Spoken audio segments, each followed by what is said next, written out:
income, income generated. Okay. Pero since sila ay according to the law, which is mamaya may encounter nyo ano yung minimum wage law, di ba, exempting yung sa mga minimum wage earner, so tax exempt sila. Okay, particularly sa lang income tax. Ano? Pero the other tax, kunwari sa other taxes nila, hindi sila tawag dito, hindi sila exempt. Alright. Even yung sa mga agricultural businesses, pero more on sa business tax, makukuha nyo. Meron tayong mga exempt kasi mga particular industries or businesses na hindi sila vatable. Alright? Thank you po. And see, allowing foreign tax credit, for the allowing foreign tax credit, di ba may mga tax natataksan yung ating mga taxpayer from other countries. Pero yung Filipino citizen, for example, si Pacquiao, ganyan. Di ba may mga earning siya outside, yung mga vaccine niya, etc. So, nagbabayad din siya ng tax doon. Diba? Since nag-pay siya ng tax doon, that amount of tax will be allowed in the Philippines as tax credit. Kumbaga, ina-acknowledge yun ng batas natin na yung binayaran niyang tax doon is acknowledged na pwedeng maibawas na natin kung ano yung amount due ng tax niya dito sa Pilipinas. Since yung earnings niya, dahil Filipino citizens niya, is world income. Taxable siya within dito sa Philippines yung earnings niya and outside the Philippines yung earnings niya. Okay, since siya ay a Filipino citizen. Pero dahil nga nagbayad siya ng tax doon, dahil nga because of the earnings, subject din siya doon, kaya ang mangyayari nung binayaran niyang tax, pwede nating i-carry dito as tax credit. Yung si tax credit can be deducted sa tax due natin. Siyempre, may limitations tayo dyan. Okay, makikita nyo din sa mamaya, pag mag-discuss na tayo dun sa individual tax payer natin. Magko-compute na tayo mismo ng tax due. Allowing reciprocal or tax treatment. Okay, provision in law imposing the reduced tax rates or even exemption. Diba? If the country of foreign taxpayer, they also granted the same treatment to Filipino non-resident citizen. When we say Filipino non-resident citizen naman talaga sila. Subalit, sila ay naninirahan sa ibang bansa. Ayan. So, kung ano yung treatment ng, kunwari, US, hindi sila tinanaksan ng US, ganun din, sa gagawin na rin. Ganoon na rin yung gagawin dito sa Pilipinas for the foreigners. Okay? With that country.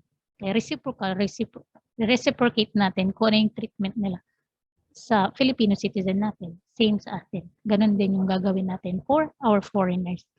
Entering into treaties and bilateral agreements. So, yan na yung countries may have their agreement on what would be the tax rates to be imposed sa ating mga residents as they engage to business transactions. Yung agreement na yan, ibig sabihin, between countries yan. And it is binded. Okay, binded. Escape from taxation and categories tax evasion, also known to tax dodging. Tax evasion, tax avoidance, ang pinagkaiba lang naman yan sa tax evasion, di ba? It is an illegal act. Illegal siya. Okay? Ibig sabihin, hindi ka talaga sumusunod dun sa tax law natin. Iniwasan mo talaga yung pagbayad ng tax. Okay? When you say tax avoidance or tax minimization, legal na pagbawas ng tax. You are trying to minimize the tax due mo. Pero on a legal basis siya. Okay, on a legal basis. So, ang permissible dyan is itong tax avoidance. Yung tax avoidance, careful planning mo nga na how to do. So, sa mga products na i-offer mo, kung magpapatay ka ng business,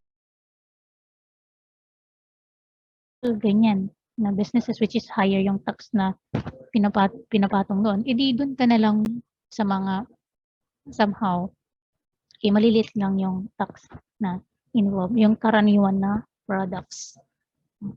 Sa food industry ka na lang, mga ganyan. Tax exemption, ayan, tax exemption, tax holiday, again, sabi nga natin, si tax exemption, exempt ka, so yung income tax or business tax or whatever types of tax maybe, eh, ikaw ay hindi subject at hindi magbabayad sa tax. Pero again, di ba? Though it is your privilege, do not assume unless otherwise stated. Okay? Kasi exemption, alalahanin mo dahil exemption, hindi ka makakakolekta government. So, ibig sabihin, affected yung government funds natin doon. Affected yung projects natin for the public purpose. Yeah. So, kailangan, pwede may batas yan or approve ng ating Congress. Alright? Hindi ka nag-automatic agad. Those do not result to loss of government revenue. So, ito, shifting from the word itself, shifting. So, ibig sabihin, ipapasa mo na lang yung burden. Okay, sa mga taxpayers. Forward shifting, diba, from manufacturer, diba, to wholesalers or retail to consumers. So from original, from originating, kung saan nag-originate yung products, diba, hanggang sa endpoint niya, naipasa natin yung tax niya, parang sa VAT natin. Ayan. Passing on backward shifting, reverse natin. Okay. Na yung mga non-commercial where the buyer have considerable market power and commodities with the numerous substitute products. Okay. Tulad ng mga, syempre, when you say non-essentials, mga luxurious goods, mga cars, etc. Okay. Kung meron naman tayong alternative, di ba, na products, then we can proceed to buy that one. So, ibig sabihin, dito, talagang si seller ay siya yung magki-carry since the buyer has the power to reject the such products and opt to purchase another product. Onward, either of the backward or forward shifting. For the capitalization,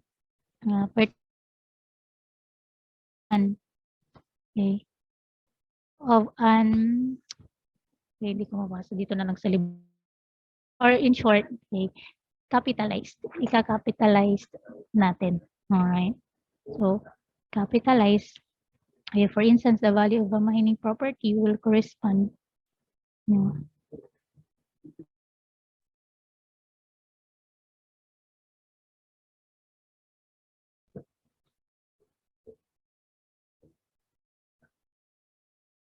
Alright. Then, for instance, the value of a mining property will corresponding decrease when mining output is subjected to higher taxes. It is a form of backward of shifting. Kasi, sino ba ang may gusto ng tax? Wala naman. Wala namang may gusto. But again, kailangan kasi natin yan. So, any changes ng tax rate, saan kadalasan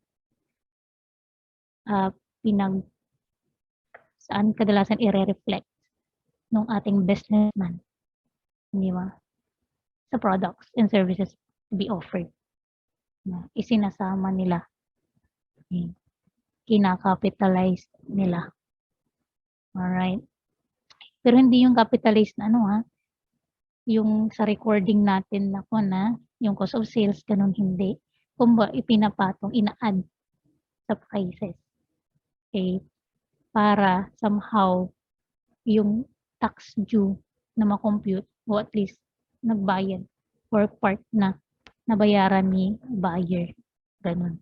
Ganun yung mangyayari. Kaya nga kung mapapansin mo, pag affected ang mga businessman, anong nangyayari? Tumataas yung mga presyo din ng mga bilihin. Kadalasan sa consumer na ipapasa. Ganyan. Transformation. This pertains to the elimination of waste Okay, taxpayer to form savings. Ganito na yan. Maging effective and efficient ka in utilizing your resources. Okay. Iniiwasan natin ang mga defects, yung mga scrap. Kasi, di ba, pag may defects, remember sa cost accounting mo, kailangan mo pong i-repair, ganyan. And, nagkakaroon ka ng additional cost. Pero, it doesn't add value to the product. You know, the same lang din naman siya. So, lalo na pag scrap, you know, hindi mo talaga siya, di ba, hindi mo talaga siya maiiwasan na, tawag dito, na wala ka nang magagawa kasi scrap na eh. So, anong gagawin mo lang? Ibibenta mo na lang siya sa lower cost. Pero somehow, diba, kapag meron kang scrap man, di ba? If you can parang ibenta o at least meron kang karagdagan na kita na can be pwede mong pambayad. When it comes to naman sa the defects, di ba? From may defects ka, iwasan mo na may defects ka, at least nagkaroon ka naman ng savings dun sa additional cost. Okay, additional cost at pero yung product mo naman wala siyang hindi siya nagalaw. The value of the product is still the same. At bibilhin pa rin yan ng customers natin at the good price. Alright. And tax amnesty, for the tax amnesty, general. Okay, pardon granted by the government. Okay, general pang public yan. Parang kunwari, nung nakaraan, naroon silang release na regarding dun sa state tax na wala na o hindi na babayaran or wala na silang penalty or interest na ang basis na lang ng computation ng state tax ay tawag dito 6% of the state, di ba? Yung 6% ng net state or ng net na pag-value ng ari-arian na naiwan ng namatay. O yun, retrospective yun. Yeah, retrospective. Mula, nakalimutan ko na kasi kung anong taon yun. Kung anong taon yung tax amnesty na yun. So, general pardon, walang pinili. Di ba? Lahat ng taxpayer na namatay at may mga ari-arian na naiwan at hindi pa na-process, so pwedeng ma-process. And with, siyempre, amnesty na wala ng penalty or interest as long as the estate tax will be based on the current rate na 6% ng state. Kasi yung state natin before, graduated din na iba-iba. So, yun.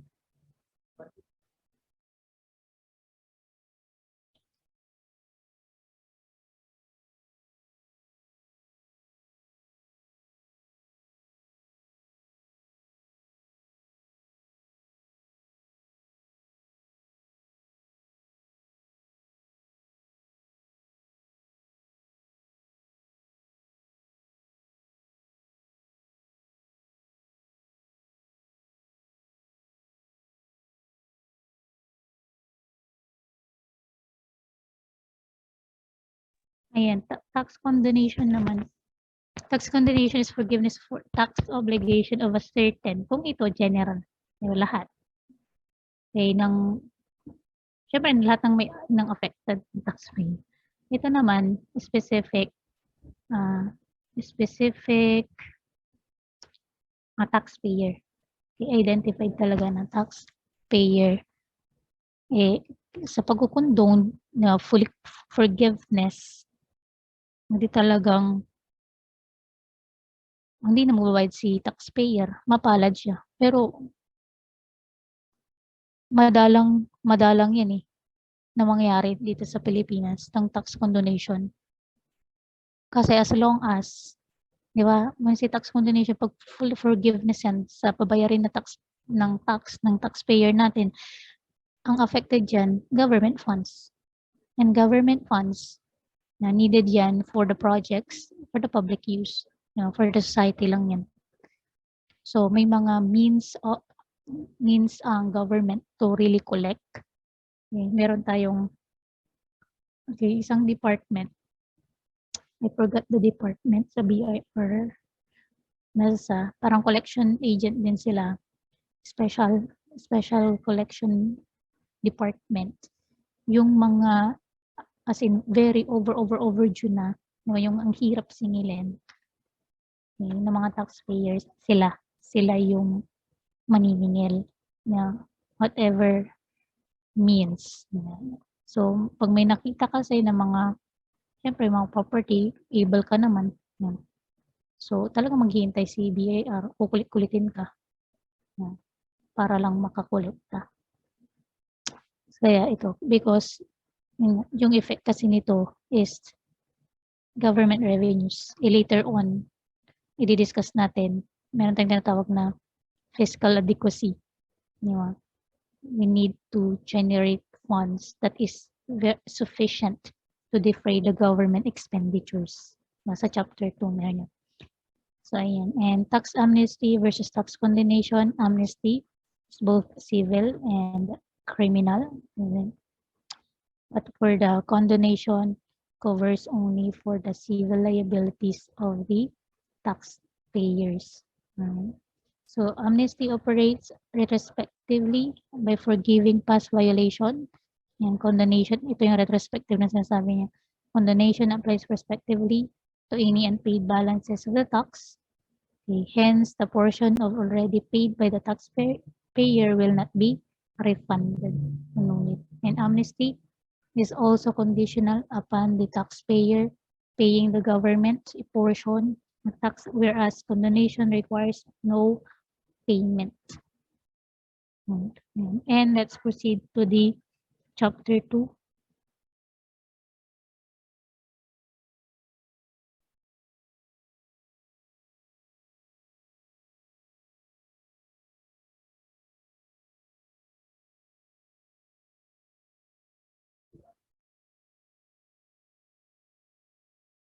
Ayan. For the tax chapter 2, taxes, tax laws, and tax administration. Ayan. So, learning objectives. So, ito. Basahin nyo na lang itong learning objectives natin. Let's proceed now to the tax laws. Ang tax law natin, refers to any law that arises from the exercise of the succession power of the state. Now we have 3 powers of the state. Police power, eminent domain, and the taxation power. Taxation power. So, examples for the tax laws natin. You have NIRC, tariff, custom, local tax code, real property, tax code. Yan. Under NIRC, syempre, meron na tayo dyang, syempre mga revisions. Yeah, we have the train and create law. So under the NIRC, some of the provisions there ay na-revise na. So we will apply prospectively kung kailan yung naging effectivity ng create at saka train law. So definitely, regarding tax laws, ito yung mga available natin. Tax exemption laws, ito na yung sinabi natin kanina sa tax exemptions. Where there is a law regarding immunity from taxation. So itong mga to, minimum wage law, yung minimum income earners natin, omnibus investment code, yung mga focuses on investments, yung mga PEZA, economic zones, yan. Kaya yung sa Subic, sa La Union, etc. So, ang privilege nila ay may mga exemptions sila sa taxation. Okay, BMBE, yung mga small businesses natin, Cooperative Development Act, syempre yung mga cooperative natin. Sources of tax laws, basahin nyo na lang yan. So, yan yung mga sources natin. Familiarize.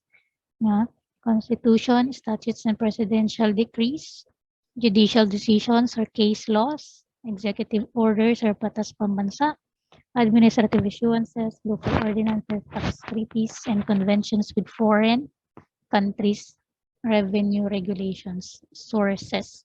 Ito naman, types of administrative issuances. Okay, kasi administrative issuances, ibig sabihin, di ba kung may batas tayo, sabi nga natin, di ba, imposition, di ba, yung aspects of taxation natin, may imposition tayo at may assessment or collection. So dahil meron na tayong imposition or levying the tax, meron na tayong tax law, now how we will execute that, di ba? So we have this one then to help, okay, to help us, it is thoroughly guide, thoroughly advisory, di ba, to execute the tax laws. So you have RRR, di ba, ito yung how, it answers the how to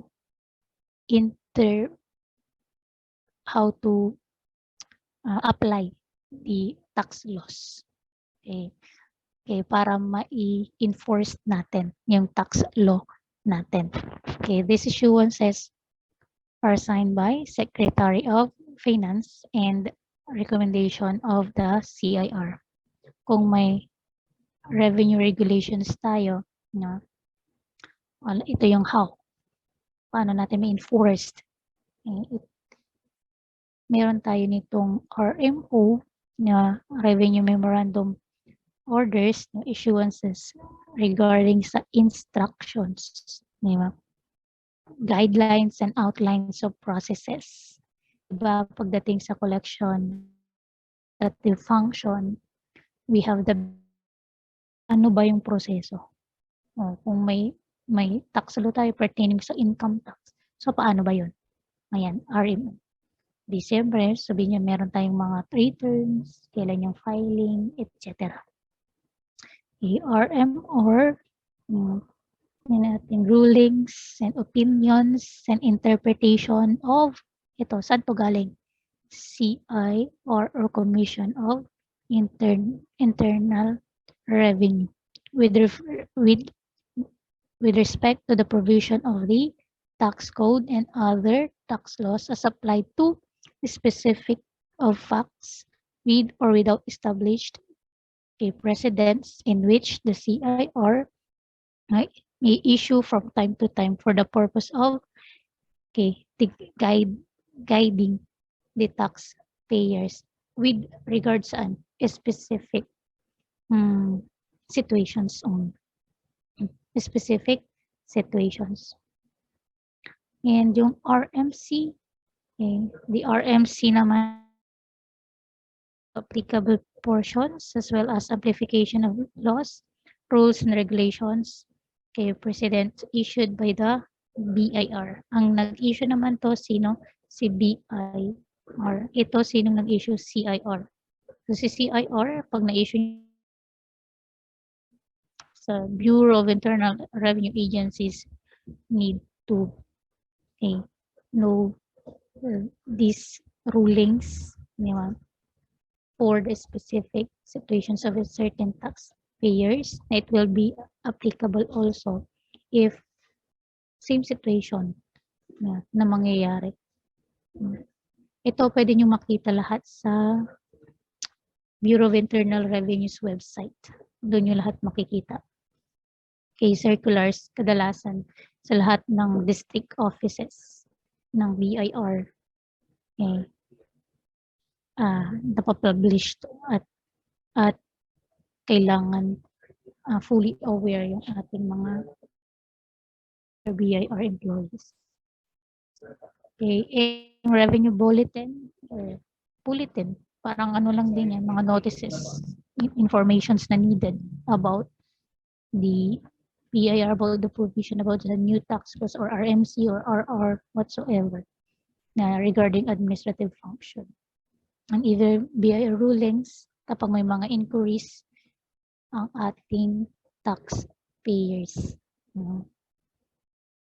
So, types of rulings ito regarding sa VAT, business tax yan, International Tax Affairs Division, okay, rulings, siyempre pag may mga transactions tayo.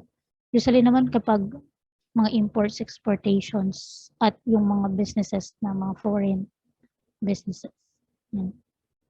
BIR rulings, okay, delegated authority rulings.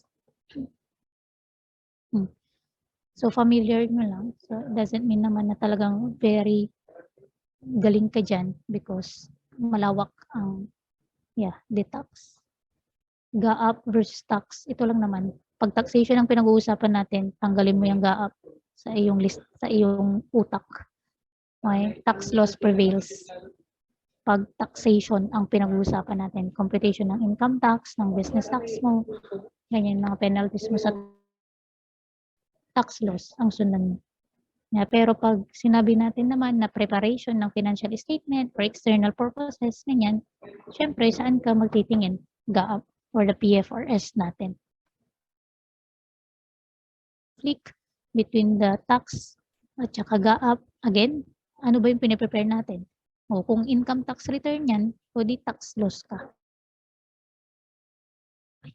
Ganun lang ibig sabihin. Nature of Philippine tax laws. Okay. Okay. So, Philippine tax law are civil and not political in nature.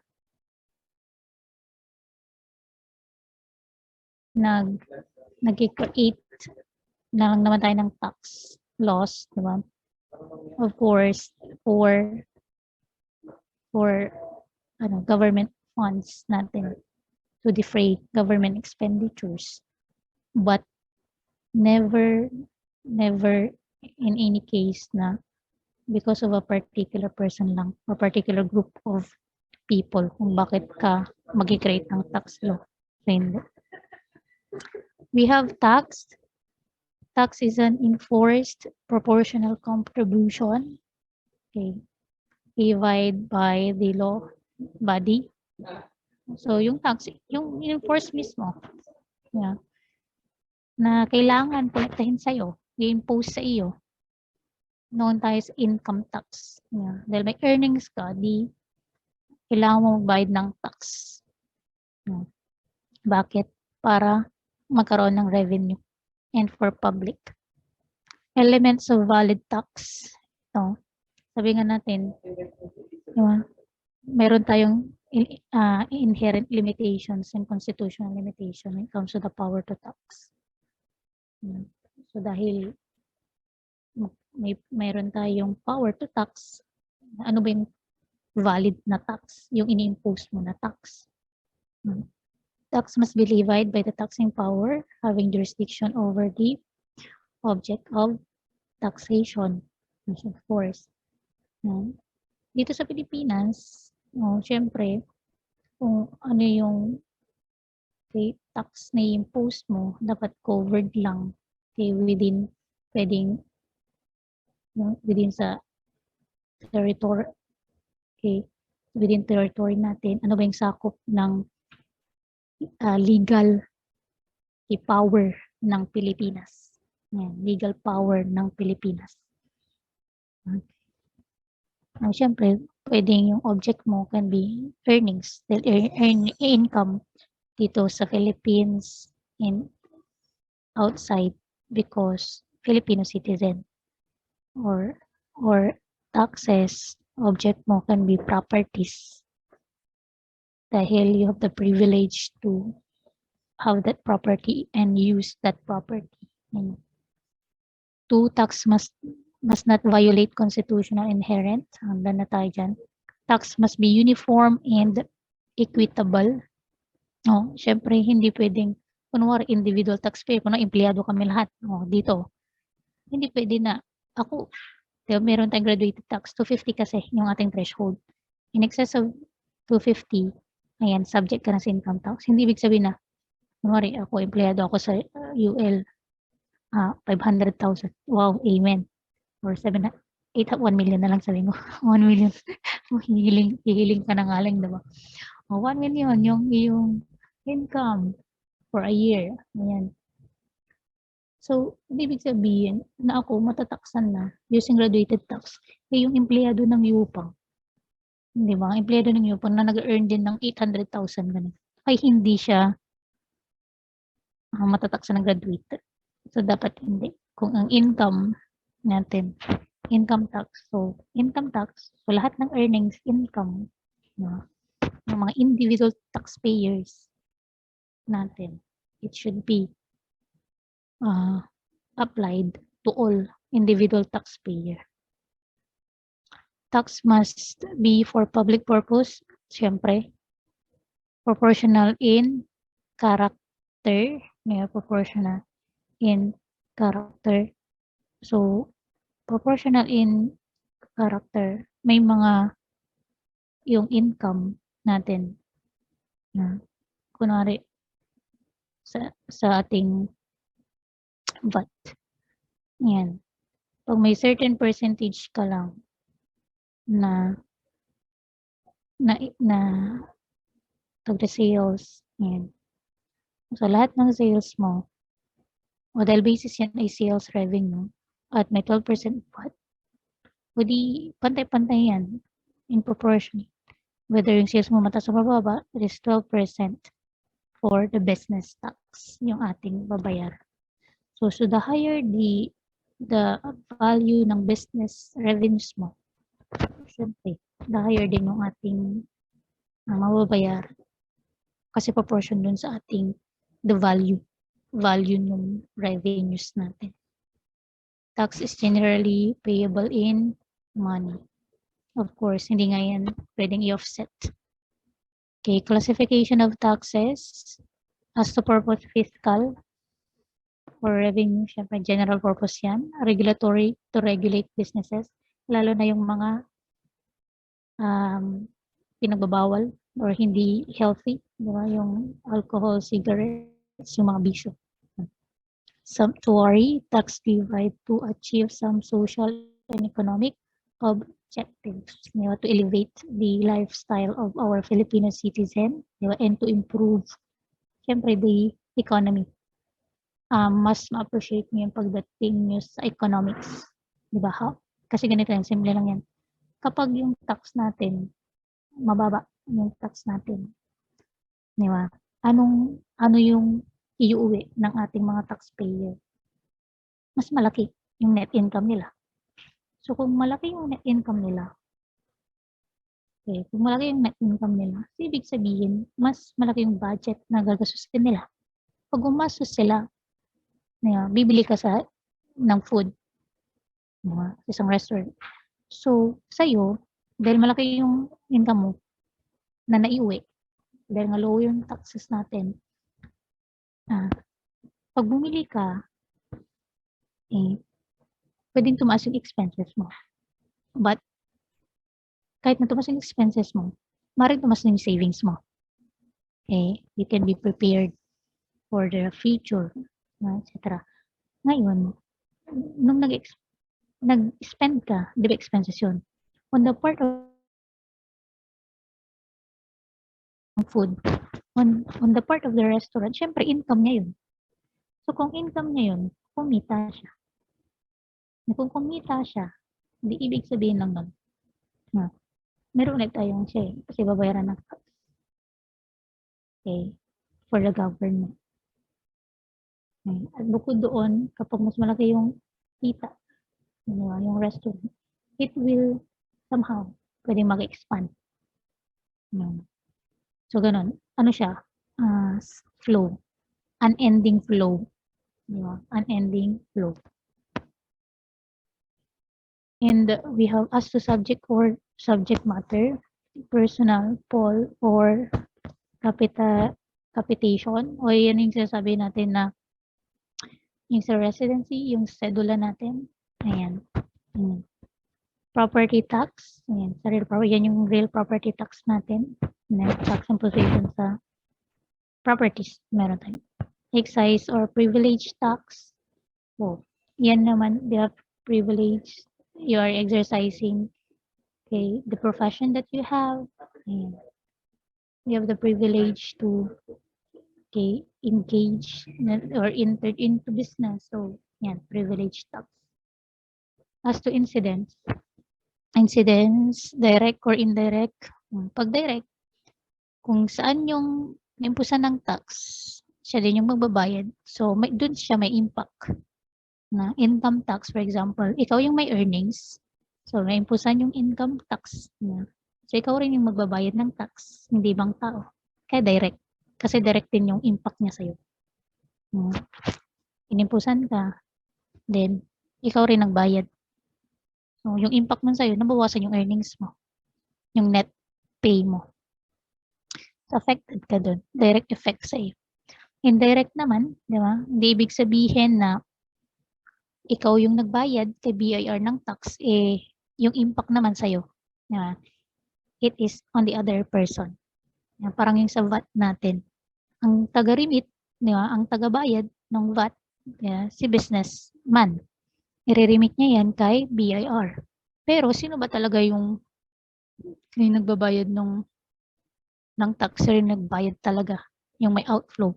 Si consumers. Kasi yung VAT included sa product. So, ang nagbayad talaga is si consumer. Okay, bawas talaga sa kanya. Okay, kaso nga lang, yung pagbabayad niya kasi, because of bumili siya ng produkto. Produkto ni businessman. Pero ang talagang nagbayad kay BIR niya, o naimpusan ng business tax ay sino si businessman. Pero hindi siya yung may direct impact na bawas talaga sa kanya. It's on the consumer. Kaya indirect. Ngayon. As to amount, specific tax, specific per unit yung basis natin. Okay, per unit. Yung basis natin. For that valorem naman, value. Yung pag-impose natin ng tax. Okay, sa value of the object. As to rate naman, progressive, proportional, regressive, mixed. Proportional, fixed rate, tulad ng VAT. Okay, or even yung income tax rates natin for corporation, for the corporation. And as to progressive or graduated, ayan, sa individual taxpayers yan. As the taxable income increases, the tax rates then will also increase. Regressive, hindi applicable sa atin na as the taxable income increases, lower yung tax rates natin, hindi. Or mixed. Pwedeng both, meron silang proportionate, your fixed rate, at meron din applicable sila na graduated or nagbabago yung tax rates depending on the taxable income. As to imposing authority, sino pa? Dalawa lang naman yung national or local tax. Yan. For the national, so national government. Okay. Income tax, yan, sa earnings, state tax, okay, gratuitous transfer, gratuitous, okay, kasi wala naman tayong binayaran na pambili, ganyan. Kundi dahil namatay yung mayaman mong lolo, or nanay, tatay, wag, at may property silang naiwan, maitatransfer sa iyo. Okay. Pero kailangan lang munang dumaan sa state tax. At ganun din si donors tax. Okay. Gratuitous transfer din sila kasi wala ka namang pinambayad na or pinambili dyan, kundi kusang binigay sa iyo ng donor. So kung may tita ka, tito ka, pag sinabi nilang, pagka-graduate mo, bigyan kita ng car. So dinonate. Dinonate yung car sa iyo nang wala kang binayaran. Di ba? So, ayan, donors tax. VAT, ayan, alam na natin yan. Other percentage tax. Ayan, yan yung mga, kasi meron tayong tinatawag na VAT taxpayer, non-VAT taxpayer. So VAT taxpayer, from the words of VAT, yan yung subject sila sa 12%. Yan yung mga nakikita nyo sa resibo. Natignan mo, VAT, non-VAT. Pag VAT yan, may yung product na binili mo, inclusive yung VAT doon. Pag non-VAT yan, So, walang VAT included sa binayaran mo. Ngayon, kung non-VAT taxpayer ka, hindi ibig sabihin non-VAT ka, exempt ka sa business tax. Okay? So, meron kang general percentage natin is 3%. The general percentage tax rates. Pero depending may mga other businesses, kunwari telecommunications, ganyan. Meron silang specific tax rates. Yung mga business nila is a club. Yung mga horse, parang yung races, horse races. Yan, may different tax rates sila. Sa business tax or part 2, ninyo madidiscuss yan. Excise tax. Ayan. Ito yung different dun sa excise tax na privilege na engaging. You are engaged, okay, or you are practicing the profession, ganyan. Hindi, iba to. Excise tax ito yung sin products or non-essential commodities. Yan yung excise tax natin. And we have documentary stamp tax, yung sa document mismo. Lalo na pag nag-enter kayo ng contract, ganyan, at nagpa-notary, ganyan. So, we have this.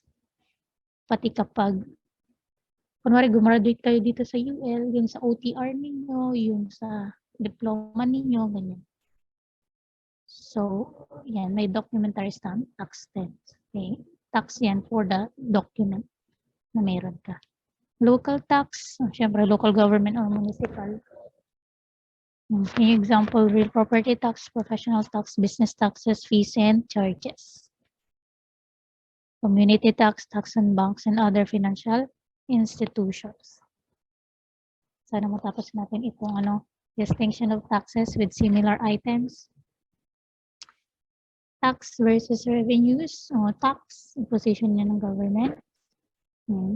Position ng government para saan? For public purpose. When you say revenues, all income generated by the government. All, lahat ng income. Included na dyan si tax. Included na yung kapag may mga interest income sila, kapag may mga rental income sila, or yung mga penalties, etc. Revenue yung tawag. Tax is for a certain imposition, a certain object na nag-impose tayo ng tax. Tax versus license fee. Yan. Tax is broader than broader subject than license. Kasi yung license, para saan ba yan? From the words of license. Permission. Permission to do the business. Permission to exercise your profession. Na parang kami, may license kami. Even kapag yung mga motor sa mga businesses, kailangan pa nila mag-register muna sa mayor's permit, BTI. To do the business. And we have tax versus toll. Okay. So, si toll, okay, yan ay, yung mga sa daan, di ba meron tayong magagandang daan. So, kadalasan si mga private, okay, may mga private owner yung mga yan, pinaganda nila. So, in lieu of, di ba, using the, may property, yung magandang daan na ginawa ko, magbayad kayo ng toll. Magbayad kayo ng toll. Okay. Kaya sabi niya ng tax, demand of sovereignty, kasi di ba power to tax. Power of the state yan. Toll naman, demand of ownership, because that is owned by an individual. And tax, pero take note, kasi baka mamaya individual lang na banggit ko, yun lang. Okay. Yun lang nasa isip mo. Hindi. Siyempre, pwede rin si government, magkaroon siya ng, mag-impose din siya ng toll using because you're using some of the properties. Okay. Pero hindi naman masyadong nag-i-impose ng toll si government, usually private. Tax versus debt. Okay. Siyempre si tax based sa law yan. Si debt based on the contract between you and the kung sino mang creditor. Basta creditor, debtor. So, non-payment of tax can lead to imprisonment kasi binding yan, legal and criminal liability. Pero si non-payment of debts cannot lead to imprisonment. Okay. Tax versus special assessment. Okay, for the tax versus special tax imposed upon persons, properties, or privileges. Ito naman, special assessment is levied by the government on the lands adjacent to the public improvement. Bakit? Kasi pag nagkaroon kasi tayo ng public improvement, anong mangyayari dun sa land ng mga katabi niya? It will appreciate. Diba? Tataas yung mga values nila. So, doon natin ini-impose yung special assessment. Kasi there is a benefit na na-receive because, because of the improvement na ginawa ni government, yung value ng mga land, ng mga katabi niya, tumaas yung value. Parang dun sa Robinsons before, nung wala pa yung Robinsons, ano pa yan Tilapon. Tapos, agricultural land. Pero since na-develop siya, private yun, diba? Na-develop siya, merong yung land na karating niya, yung value niya, tumaas. Hindi how much more yung mga ginagawa ng ating government, di ba, yung mga public roads, mga public bridges, idaan yan. So, their access will be opened. Kung access will be opened, opportunity comes. Ayan. Kaya yung value ng land, tumataas. Kaya kung mag-invest ka man, sa land na. Kasi pag sa car or phone, magde-depreciate yung mga yun Yung land, nag-appreciate. Yan, tax versus tariff. Si tax broader yan. Kasi si tax, covered din yan yung tariff. Covered din yan. Tariff, okay, imposition yan for the importation and exportation commodities lang. Limited lang siya. Unlike kay tax, broad ang coverage niya. Tax versus penalty. Ito, tax support for the government. Generate funds nga for public use. Penalty, bakit ba nagkakaroon ng penalty? Because nagkaroon ka ng default, nagkaroon ka ng negligence, nagkaroon ka ng non-compliance. Kaya katuloy, nagkakaroon ng penalty. Okay. Yun. That's it muna for now. Since 12:01 na.